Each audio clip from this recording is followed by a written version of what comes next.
Muy buenas y bienvenidos al programa Con Tinta Roja. Esta semana está siendo verdaderamente crispada en lo que a la actualidad política se refiere.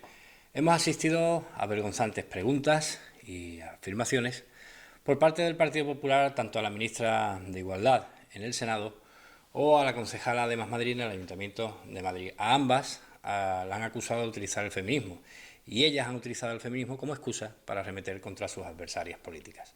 Tanto la senadora Pedrosa como la delegada de Cultura de Madrid, Andrea Levy, han pasado de ser políticas a ser otra cosa, por decirlo de manera educada. Y a esto se ha sumado la pantomima de Abascal en el Congreso de los Diputados, que se ha demostrado que le ha servido para afianzarse en ese sillón que tanto le gusta del posfranquismo.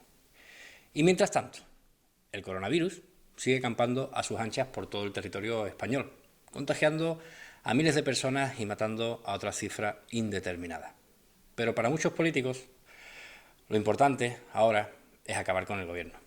Da igual que no haya sanitarios suficientes, ni rastreadores, ni medidas convincentes. Para ello lo importante es acabar con el gobierno a costa de lo que sea.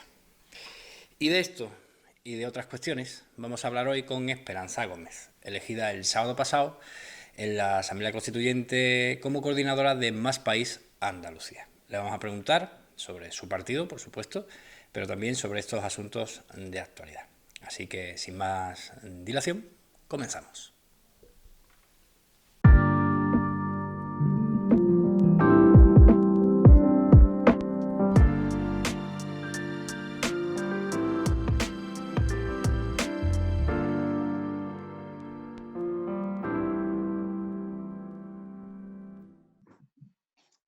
Pues comenzamos la entrevista con Esperanza Gómez. Ella es la coordinadora general del Más País Andalucía, recientemente elegida. Muy buenas, Esperanza. Hola, muy buenas tardes, ¿qué tal? Traemos por segunda vez, que ya eres repetidora.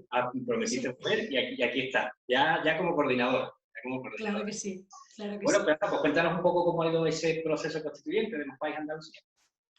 Pues mira, el proceso constituyente ha sido ilusionante a pesar de que, bueno, pues con la pandemia y todas las restricciones ha tenido que ser telemático, ¿no? Nosotros preveíamos un sistema mixto, lo querríamos haber hecho pues un poco antes, pero bueno, la situación nos parecía que había que ser responsable con la situación y bueno, que se podía hacer de manera telemática. Afortunadamente hoy se puede hacer y ha durado más de un mes y medio.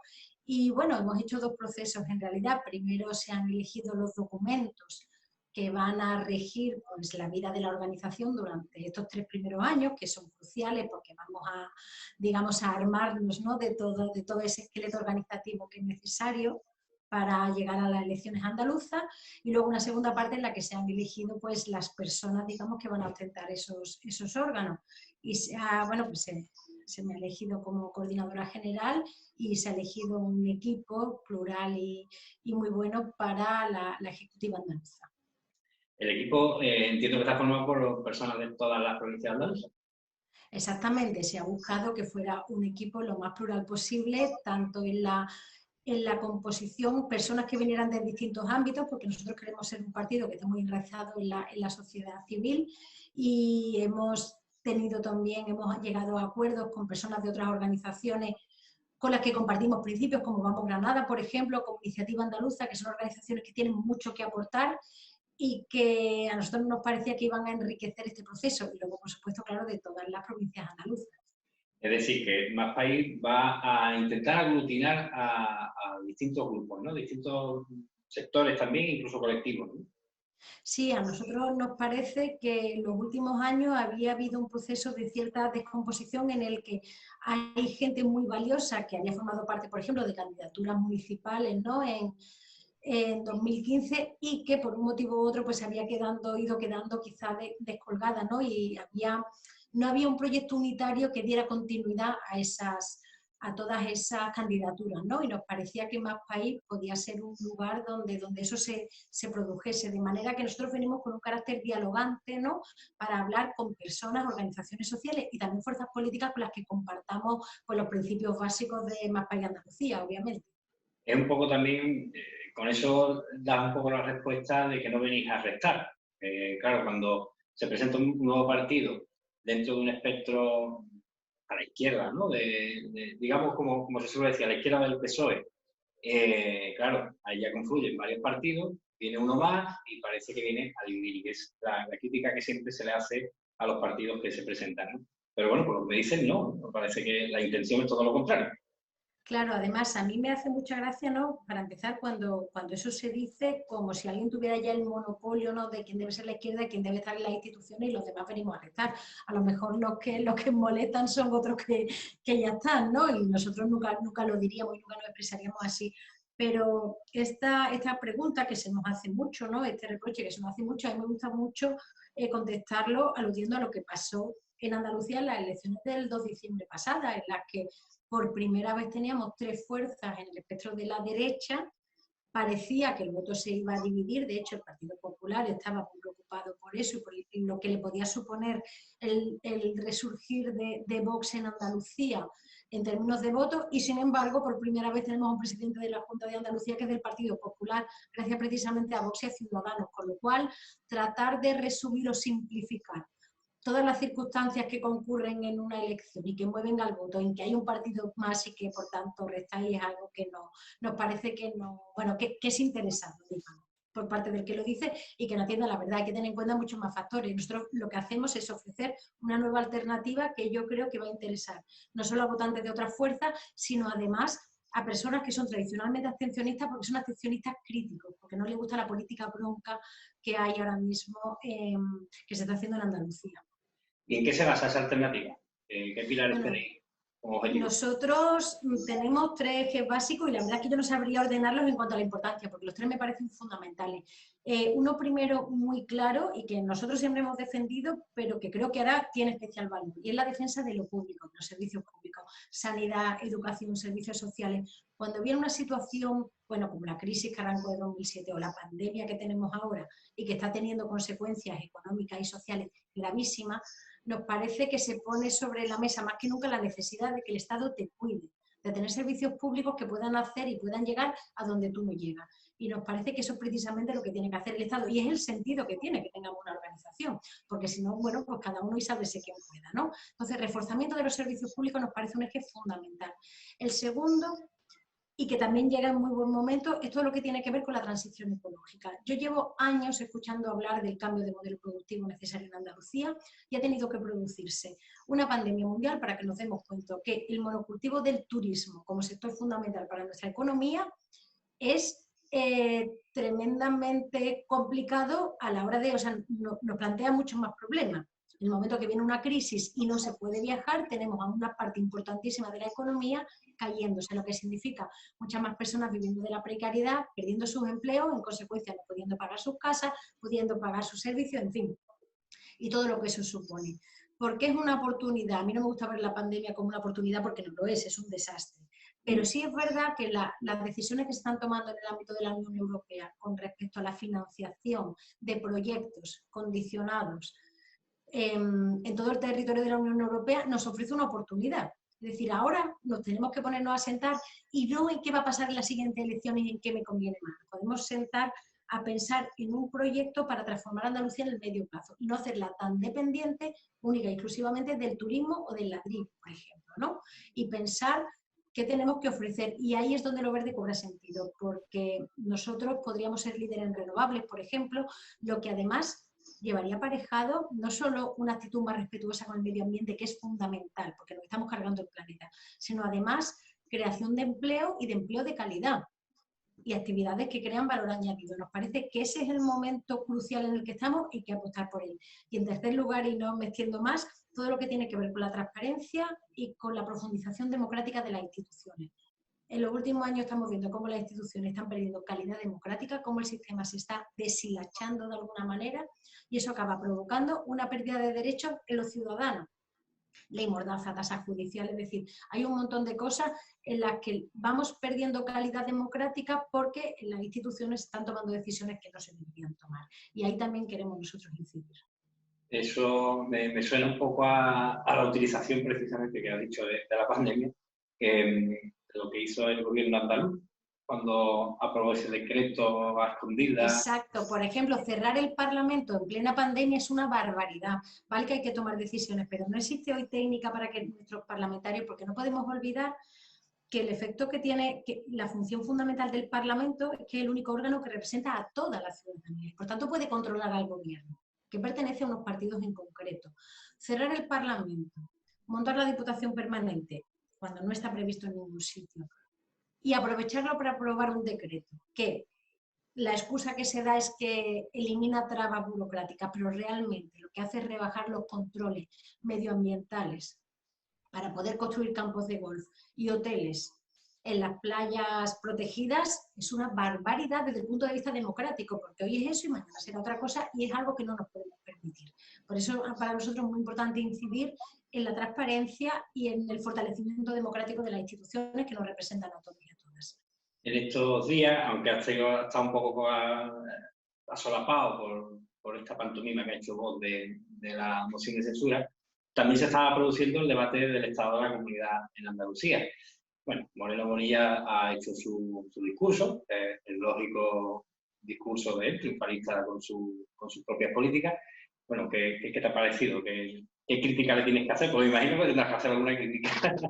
Sí, yo la verdad es que he asistido al debate del estado de la comunidad, tengo que decirlo con desolación. A mí me da la impresión de que nadie tiene un plan, que nadie tiene un proyecto para Andalucía. El proyecto es subsistir y llegar a las próximas elecciones para volver a ganar. Es decir, no se ve, no hay ambición. Yo tengo la impresión de que el gobierno del Partido Popular, más allá de privatizar, quitar controles administrativos, construir hoteles en las playas y campos de golf, no tiene ningún plan para Andalucía. Pero desolador es cómo la oposición tampoco presenta una alternativa real de proyecto para Andalucía. Yo no digo que sea fácil, pero hay que intentarlo. Hay que ponerse a trabajar, hay que dialogar con muchos actores sociales, con sindicatos y con otros partidos, para ver qué hacemos en los próximos años. Lo que no podemos es afrontar la crisis social que nos va a quedar cuando termine la pandemia como si fuera una crisis más inevitable, esperar a que vuelvan los turistas, esperar para volver a apoyarnos en el ladrillo y hacer como si aquí no hubiera pasado nada. Hay que darle, por ejemplo, solución a nuestros agricultores y agricultoras que tienen una situación dificilísima, hay que dar solución en general a una tierra que merece más. Y me da la impresión de que ellos no creen que Andalucía merezca más, porque si no estarían esforzándose un poco más. ¿Y cree que se debe que la oposición esté tan callada? ¿Por qué? Yo la verdad es que no lo tengo claro, pero la sensación que tengo es que el Partido Socialista, por ejemplo, todavía no se ha repuesto de la pérdida de elecciones y la impresión que a mí me da es que todavía no se ubican. Creo que realmente no se ubican. Creo que sin todo lo que supone el gobierno, el estar en la administración y todos los recursos que eso supone, me parece que se han aprendido un discurso que no les sirve para estar en la oposición y todavía no lo encuentran. Y luego es verdad que en Adelante Andalucía, bueno, pues están, a pesar de que a mí me entristece profundamente, ¿no? Pues los problemas que tienen, ¿no? Y cómo los están manifestando, y yo espero que lo solucionen, pero es verdad que eso también hace que uno se entretenga. Claro, hablamos precisamente de eso, porque hasta hace poco, en verano, fue la elección de la coordinadora de Podemos. Vosotros, país, entráis también ahora con la nueva coordinadora, que eres tú. En el PSOE se prevé el año que viene en los congresos para que elegir a quién va a ser quien dirija el PSOE. Entonces, adelante también está, que como se ha salido de esta coalición, tendrá también el proceso interno. Claro, la izquierda está en sus procesos internos. Y quizás esté ahí el problema, ¿no? Que estamos más en los procesos internos que lo que está pasando en la comunidad. Sí, y por eso, y voy a enlazar con el principio de la entrevista, cuando a mí me preguntan cuál es lo que tenemos que hacer en el plazo intermedio, en el plazo inmediato, yo digo, tenemos que hacer dos cosas. Es verdad que nos tenemos que fortalecer como organización y tejer red y tejer alianzas, pero a la vez tenemos que empezar a armar un proyecto para Andalucía. Y eso supone trabajar, hablar con muchas organizaciones, contar con mucha gente, convencerla de que entre todos y todas podemos construir una alternativa que nos haga mejores, que nos permita salir de esta situación mejor, que nos permita algo más que sobrevivir, que es la sensación que yo tengo que se desprende de los proyectos que nos presenta pues ahora mismo la derecha e incluso la oposición. ¿Lo ves factible? ¿Crees que es posible que todas esas fuerzas sumen para poder construir ese proyecto común? Yo, permíteme que sea más prudente, creo que es complicado. Sí, complicado es. Lo que pasa que es verdad que los tiempos que vienen en los que ya no va a haber mayorías absolutas, o tenemos claro que cualquier proyecto pasa por hablar con otras organizaciones o no se podrá hacer nada. Yo tengo claro qué tipo de organización quiero para mi comunidad autónoma y es la mesa y la que estamos construyendo conforme a nuestros principios, pero también sé que tendremos que pasar, cuando lleguemos a las instituciones, porque yo creo que al Parlamento de Andalucía entraremos, tendremos que debatir y dialogar con otras fuerzas porque Andalucía lo merece. Nadie puede construir una alternativa real sola mirándose a sí mismo, ¿no? Eso me parece que está muy bien decirlo, pero que no responde a la realidad. Claro, tenéis de horizonte 2021, que son las elecciones andaluzas. Pero bueno, durante todo este periodo, hasta el 2022, es verdad que de alguna manera nace Más País Andalucía, que también va a servir de apoyo, digamos, a Más País que está en el Congreso, en este caso a Íñigo Rejón, y me imagino que también estáis trabajando en coordinar de alguna manera que Andalucía tenga ese espacio de voz, ¿no? En Madrid. Claro. Claro, nosotros lo que nos gustaría es poder estar nosotros mismos pues representados y sentados en el Congreso de los Diputados. Mientras tanto, Íñigo Errejón, que es diputado de Más País, Inés Sabané, que es de ECO en este caso, ellos nos representan a todos, o sea, no son diputados, para mí no son diputados por Madrid, son diputados de todos los españoles y españolas. Entonces, nosotros es verdad que, bueno, en Andalucía tenemos un equipo que tratamos de dar soporte también y llevar iniciativas. Por ejemplo, nosotros registramos una proposición no de ley en la que solicitábamos el cambio de nombre del aeropuerto de Sevilla para el aeropuerto de San Pablo para que se llamara Blas Infante. Bueno, es algo simbólico, pero a nosotros nos parecía importante reivindicarlo. Y hay iniciativas que tienen que ver, por ejemplo, ahora para los presupuestos generales del Estado vamos a presentar enmiendas que va a presentar nuestra formación a nivel estatal que están relacionadas directamente con Andalucía y que estamos trabajando ahora mismo. Y además, y voy a hacer aquí un inciso, precisamente contigo, porque tú eres doctora en Derecho Constitucional, estás colaborando también, o sea, Andalucía también da soporte a Más País general, a Más País federal, por llamarlo de alguna manera, en la construcción de propuestas como la reforma del Consejo del Poder Judicial. Cuéntame, porque ahí el otro día te escuché en Canal Sur Radio, y no podías contarlo porque se presentaba al día siguiente, pero hoy sí nos lo puedes contar. Hoy sí lo puedo contar. A ver, nosotros, es verdad que esto es común de Más País, ¿no? Porque yo creo que es muy importante señalar que Más País Andalucía nace con una vocación federal y andalucista en el sentido de que la dirección surge de aquí, los tiempos y la organización los marcamos enteramente aquí, pero nosotros tenemos un proyecto de país. Y en ese proyecto de país, los andaluces y andaluzas queremos participar. No se puede hacer desde Madrid, sino que España es plural y todos los territorios tenemos que participar de ese proyecto. Y en ese sentido, es verdad que, bueno, vamos a presentar una iniciativa porque hay una preocupación común por esto que decíamos de la falta de democratización, ¿no? Las instituciones se nos están deshilachando unas por otro y no se puede consentir. Entonces, ¿qué pedimos nosotros o qué nos parece que debe ser la manera de nombrar al Consejo General del Poder Judicial? Bueno, nosotros en primer lugar hemos anunciado que a principios de noviembre queremos hacer una jornada con expertos y expertas que vengan a hablarnos del tema y que nos cuenten, pues, qué les parece. Y es importante recalcar, pues, gente que responde a ideologías diversas, porque nos parece que estos temas no tienen que ver necesariamente con la ideología, sino son transversales y hay que escuchar a los técnicos. Entonces, ¿cuál es nuestra propuesta? Dado que el Consejo General del Poder Judicial tiene 20 vocales y hay 8 que, según la Constitución, eligen el Congreso y el Senado por 3/5. Eso es inamovible y el bloqueo que ahí existe es muy difícil de soslayar, digamos, porque está en la Constitución. Entonces, ¿dónde creemos nosotros que se puede desbloquear? En los otros 12, que lo único que impone la Constitución es que sean elegidos entre jueces y magistrados, ¿vale? Y ahí hay dos modelos. En un primer momento eso lo elegían los propios jueces y magistrados y luego se modificó la ley y ahora lo eligen también Congreso y Senado. ¿Lo eligen o los deberían elegir? ¿Vale?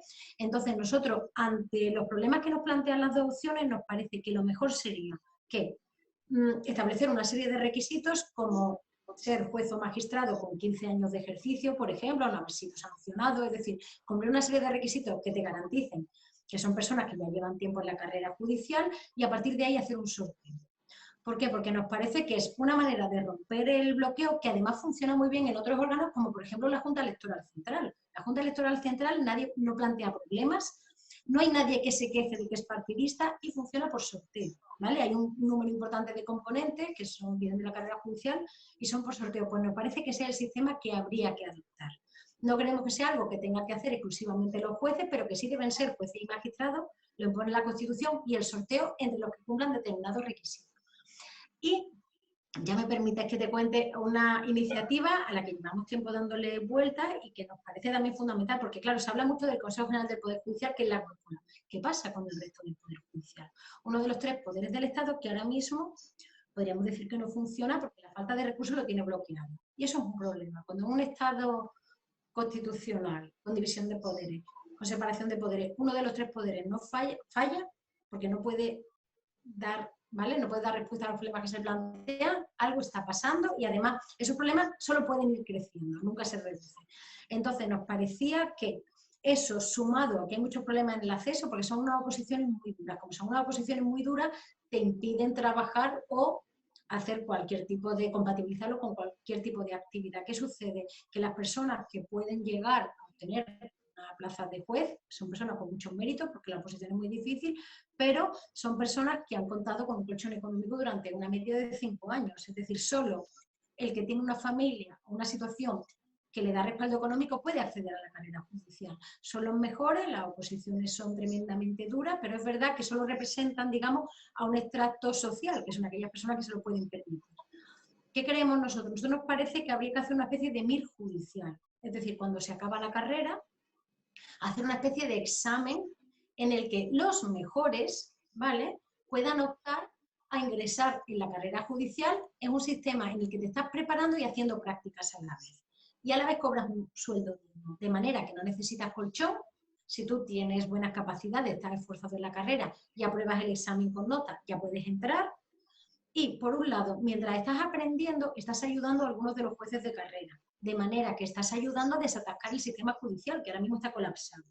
Y a su vez te estás formando. Y luego, pasado ese tiempo, se puede hacer un examen en el que ahora ya sí adquieres la condición de juez de carrera, ¿vale? Pero nos parece que es un sistema que daría solución a muchos problemas y que existe en otros países europeos y que incluso se podría extender para otras oposiciones jurídicas.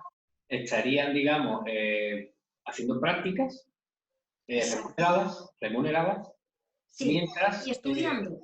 Mientras están estudiando. Esa es la... Claro, y luego esa es la idea. Y luego lo que tenemos que ir estudiando es cuál es el sistema para valorar quién luego se queda, ¿no?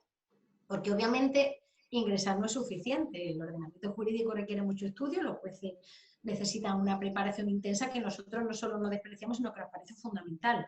Entonces luego tendríamos que ver cuál es el sistema por el cual se realiza una especie de, pues, de examen o de criba para asegurarse que solo aquellas personas que han pasado ese periodo con aprovechamiento y han adquirido los conocimientos suficientes luego pueden ejercer de jueces.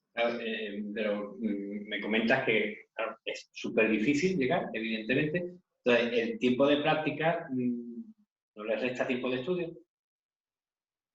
Sí, bueno, pero compatibilizaríamos las dos cosas, es decir, no serían jueces a lo mejor a tiempo completo o no desde el primer día, pero se pueden establecer, compatibilizar una especie de academia en la que se está estudiando y se está preparando y a la vez se hacen prácticas donde uno se enfrenta al mundo real que luego va a tener que juzgar, ¿vale? Sería compatibilizar las dos cosas. ¿Y cómo ves que va a ser esta propuesta recibida por el resto del grupo?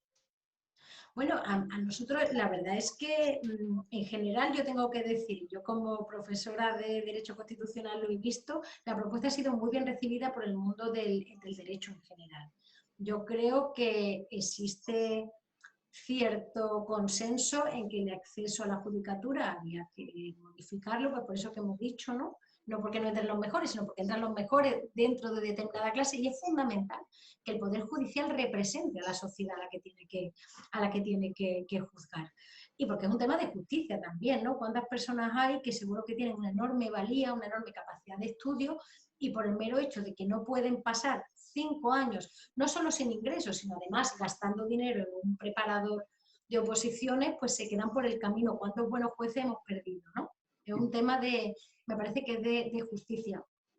Y nosotros lo vamos a llevar a una proposición de ley. Lo que pasa es que vamos a hacer antes la jornada con expertos y vamos a ir trabajándola y acabaremos registrando una proposición de ley que esperemos que tenga buena acogida. Hombre, pinta muy bien porque realmente se democratiza muchísimo ese espacio que ahora mismo, bueno, pues es cierto que el Senado y el Congreso tienen que elegirlo, los partidos que gobiernan con las mayorías pueden conseguir colocar a los suyos, con el sorteo que propone, pues, es verdad, puede caer cualquiera, puede ser a lo mejor más conservador, más progresista, pero no está controlado por nadie. Y sobre todo no le debes nada a nadie porque nadie te ha nombrado. Entonces eso también es importante. Y luego con la otra pata que proponéis del MIR judicial, como lo habéis nombrado, sí, pues también se democratiza muchísimo porque al final es verdad que cualquiera de cualquier estrato social podría acceder a ser juez, que ahora mismo es verdad que solo aquellos que se lo pueden permitir pueden serlo. Bueno, en principio sí es verdad que pinta muy bien. Entendemos que debería ser una propuesta bien acogida también por el resto de partidos. Pero claro, ahí te suelen las dudas, porque si ahora el problema está en que no hay desbloqueo, porque todos quieren controlarlo, con esta propuesta que se descontrola un poco todo. Bueno, pero aquí realmente se caen las caretas, ¿no? Que también es importante. A mí me parece fundamental a veces presentar iniciativas para que en el debate de toma en consideración cada partido, ¿no?, pues diga lo que piensa. Y me vas a permitir que te ponga un ejemplo y algo que, bueno, que a algunos nos llamó poderosamente la atención. Nosotros presentamos una iniciativa legislativa hace algunas semanas para... Sabéis que el rey siempre se dice que es irresponsable, que es inviolable. Pues nosotros queríamos limitar esa irresponsabilidad del rey a lo que tiene sentido según la Constitución, a aquellos actos en que actúa como rey, como jefe de Estado. Obviamente, si el rey de manera obligatoria firma todas las leyes, porque hay un acto en el que se firman las leyes, ¿no?, se promulgan y sancionan, es como se llama jurídicamente, pues por la promulgación y sanción no puede haber responsabilidad. ¿Por qué? Porque el rey no tiene nada que decir, le ponen el texto y él lo tiene que firmar. Pero más allá de eso, nadie puede entender que con esta constitucional tengamos una figura que no esté sujeta a responsabilidad y en consecuencia puede hacer todo lo que quiera. Nosotros presentamos un texto en el que veníamos a decir esto y además era una iniciativa legislativa muy sensata que no miraba al pasado, sino que era desde que entrara en vigor y en adelante, y lo que hacía era poner negro sobre blanco algo que a nosotros nos parece que ya está en la Constitución. El rey es inviolable cuando hace de rey, cuando hace cosas en su vida privada, cuando compra, vende, pagar impuestos, todo eso es algo que tiene que estar sujeto al ordenamiento jurídico, es de sentido común. Y sin embargo, ese debate no se va a producir porque la mesa del Congreso de los Diputados lo inadmitió. Curiosamente, con los votos del Partido Socialista y de Unidas Podemos. ¿Vale? ¿Por qué? Porque no querían retratarse, seguramente, y decirlo. Esto además, esta inadmisión es absolutamente inconstitucional, vulnera los derechos fundamentales. Y es verdad que a nosotros nos queda, pues lo estamos pensando, acudir en amparo constitucional, ¿no?, que tiene sentido, pero es verdad que seguramente se resolvería pasada la legislatura. Pero lo duro de todo esto es cómo partidos que en teoría deberían estar a favor de una iniciativa como esta, la bloqueen para no tener que votar que no, que es lo que querrían. Ya. Sí, y es verdad que y mientras todo esto pasa, que son cosas que, bueno, que verdaderamente pueden interesar a la ciudadanía, estamos viviendo una moción de censura tanto absurda, fake. Es como una moción fake, ¿no? Que no... porque no solo porque no tenga avisos de prosperar, es que ni siquiera está siendo seria en la manera. Porque es verdad, esta es la quinta moción de censura de la historia, solo una ha prosperado, que es la que llevó a Pedro Sánchez al gobierno, y bueno, la legislatura anterior a esta, obviamente, pero es terrible que, bueno, porque se ha interpuesto una moción de censura, no se sabe muy bien para qué, porque ni siquiera hay un, bueno, sí, iba a decir que no hay un proyecto de país por parte de Vox, lo hay, y me va a permitir que parafrasee a Íñigo Errejón, que ayer lo puso muy bien, en la España de los 70. Él decía en un medio, es la España de los 70 la que le gusta a Vox, y es verdad, parece que ese es el proyecto que tienen, ¿no? Volver a una España que ya no existe, que es en blanco y negro, pues donde el colectivo LGTBI no anda de la mano porque se tiene que esconder, donde las mujeres todavía no se han incorporado plenamente al mundo del trabajo, donde, en fin, existen otras categorías que hoy en día son impensables. ¿Crees que deberían haber hecho todos los partidos lo que hizo ayer Aitor Esteban? Pues la verdad es que pensándolo, a lo mejor si se hubieran puesto de acuerdo todos, hubiera sido una buena cosa. Lo que pasa es que hay que entender también que cuando uno está en el hemiciclo, pensar que solo Vox iba a tener la palabra, con la cantidad de barbaridades que se han llegado a decir, ¿no? La cantidad de insultos que se han vertido cuando han estado, porque la verdad es que lo que se destila de las palabras de los dirigentes de Vox es obvio, ¿no? Yo también entiendo la tentación de contestarles. Creo que, bueno, tiene que ser duro, o sea, lo que hizo Aitor Esteban estuvo muy bien, pero a mí también me ha gustado escuchar réplicas de otros dirigentes políticos, en sentido contrario. Pues bueno, Esperanza, esperemos que se sigan escuchando muchísimas réplicas, que además también vengan de la mano de Más País Andalucía, a través en este caso de Íñigo Rejón, pero que próximamente también podamos tener Próximamente. la representación, y desearte, bueno, pues que esta andadura que comienza como coordinadora de Más País Andalucía sea lo más fructífera, y como siempre que tienes las puertas abiertas de Con Tinta Roja para contar todas esas iniciativas que vas a presentar y todas esas propuestas. Muchísimas Vale, gracias. pues muchas gracias y encantada. Pues muchísimas Un saludo. gracias. Un saludo. Adiós.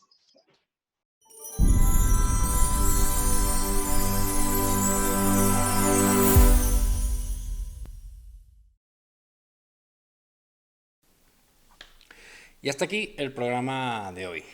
Normalmente nos solemos despedir con una columna hablada, que suele ser nuestra editorial, la editorial del programa Con Tinta Roja. Pero hoy quiero cederle ese minuto que utilizamos normalmente para dar nuestra opinión, al discurso que ofreció ayer el diputado, el parlamentario, el congresista del PNV, Aitor Esteban. Es la manera más directa y más clara de decir para qué servía la moción de censura de Vox. Hasta el próximo programa. Señora presidenta, señoras y señores diputados, no vamos a contribuir a un uso espurio del instrumento parlamentario de la moción de censura por parte de un partido político que presenta un candidato por eliminación, porque no les quedaba ningún otro, después de las calabazas que habían recibido de otras personas a sus ofrecimientos. Un candidato que no aspira no ya a conseguir ser investido ni a gobernar, como ha hecho explícito, sino ni siquiera a conseguir el apoyo de ningún grupo político. Que, consecuentemente, no presenta un programa para el entendimiento entre diferentes y lograr una mayoría parlamentaria, sino una mezcolanza de ideas simplonas y contradictorias para la siembra de cizaña y el odio. Que únicamente busca con esta iniciativa minutos, muchos, de televisión. Que declara que el régimen de Franco fue mejor que el Gobierno actual. Un candidato cuya propuesta de Gobierno consiste en ilegalizar a quienes no le gustan, incluido mi propio partido. Un candidato que presenta una moción de censura inútil en plena pandemia y en mitad de una crisis económica y social galopante. Y lo hace con el único propósito confesado de convocar elecciones que complicarían aún más el panorama, retrasando la toma de decisiones. Abascal no es un candidato, es el no candidato. Y el Partido Nacionalista Vasco no contribuirá a dar protagonismo a esta patochada de moción de censura. Evidentemente votaremos no. Puede pasar el siguiente turno, señora presidenta, y utilizar los 29 minutos que no he utilizado yo. Gracias, señor Esteban.